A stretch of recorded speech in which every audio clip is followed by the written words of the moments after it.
What is up, YouTube? Welcome to Panfro Games, and in today's video we're covering how to catch Spiritomb in Brilliant Diamond and Shining Pearl.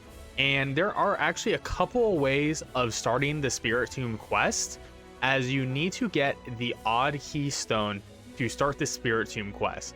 So the first Odd Keystone you can get in the game is at Route 208, and you need to speak to this person in the back right corner.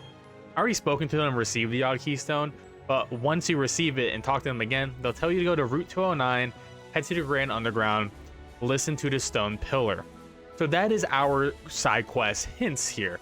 So essentially what we need to do is we need to talk to 32 unique individuals in the Grand Underground. I suggest doing this offline, as it'll be easier to see the NPCs that will spawn. And the thing is, they need to be 32 unique. You can't talk to the same person 32 times and all that. But there's also other ways to get Odd Keystones in the game. So this is the first way to get an Odd Keystone. However, there is a second way and a third way to get an Odd Keystone. The second way is, if you are digging in the Grand Underground, there is a chance for you to get another Odd Keystone. And then the third one can be found on this tile in Twin Leaf Town, which is the starting town of Brilliant Diamond and Shining Pearl. So once you have your Odd Keystone, we're going to be heading over to Route 209 to see the Hallowed Tower. Now here is the Hallowed Tower on Route 209. So in order to start the quest, you need to talk to the Hallowed Tower and put in your Odd Keystone. Once the Odd Keystone has been inserted, the side quest officially begins. And this is when you need to start talking to 32 unique NPCs in the Grand Underground. And of course, the tower will tell you how many NPCs you have very cryptically, and please refer to the table to see how far you are in your own progress. So it says its zones appear to have shifted. So that means I've talked to some NPCs, but not a lot. And refer to the table here, as this will tell you everything you need to know about how close you are to getting Spiritomb. All right, so this is how we find NPCs in the Grand Underground. So let's note the important parts of these NPC tasks. One, we need to find 32 unique NPCs. So in order to find 32 unique NPCs, we need to travel to the Grand Underground and search on the paths in between the main rooms where NPCs can spawn. So NPCs can't spawn where Pokemon spawn. They can only spawn on these paths. And only one NPC can spawn along these paths. So as you can see, there's a hard stop in what I would consider a circuit. At the end of the circuit is one room, at the other end of the circuit is another room. There can be multiple rooms, but at the end of the day, it's all a closed circuit. So one NPC can spawn on these paths. And as you can see in the top left-hand corner of my screen, that we have a nice small circuit to showcase here. So only one NPC can spawn within this circuit. And this is not including the vendors. The shop vendors don't count as an NPC to talk to, so they can spawn as well, but they won't count as your NPC chance. So these paths also has set spawns for NPCs, which will be different per route you go on.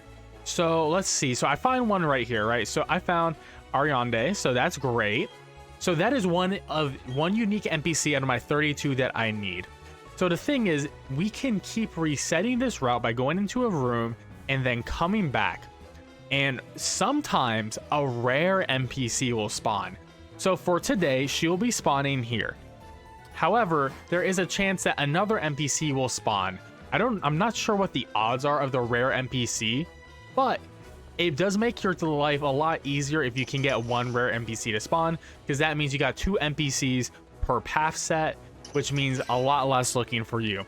So we got her again. So we got Blair. So it was the same model. I actually thought it would be the same person, but we got Blair. This is a rare spawn NPC. The models can be the same, but the important thing is the name. And to make your life a little bit easier, I do recommend writing down the names of the NPCs that you get, because writing down the names of NPCs means you can sort of figure out how many characters that you have talked to. Of course, the Spiritomb text will update with how many you have found, but you know, that's a range and not a precise number if you want to really nail how to figure out how many NPCs you found at this point. All right, I'm back, guys. That may have been a few seconds in the video.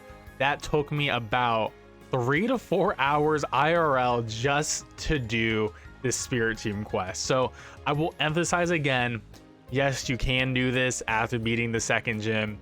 I recommend doing this at the end of the game. It is a really hard task, and honestly, when you're in the Grand Underground in general, just for collecting shiny statues or trying to get other Pokemon, I recommend just talking to NPCs and trying to do this passively before trying to brute force it, because honestly, that was miserable, and I don't want you guys to feel as awful as I do right now.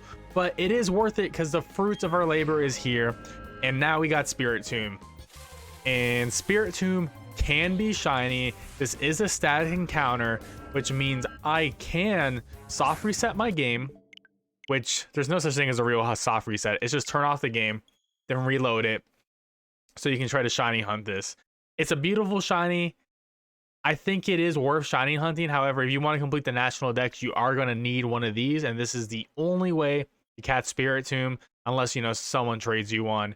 But you can also get additional Spiritombs in the game, so if you just want to catch this one, then do the process all over again once you beat the game, so it's easier for you to talk to more trainers in the underground. Then yeah, then go for that. But yeah, you can shiny hunt this thing. So guys, hope you enjoyed this Spiritomb guide video. I thought this process was pretty miserable, but Spiritomb's always been a hard Pokemon to get, so I wish you guys good luck, good RNG on the NPC spawns, and subscribe if you enjoyed this video, and I'll catch you guys next time. Peace out, and have a good one.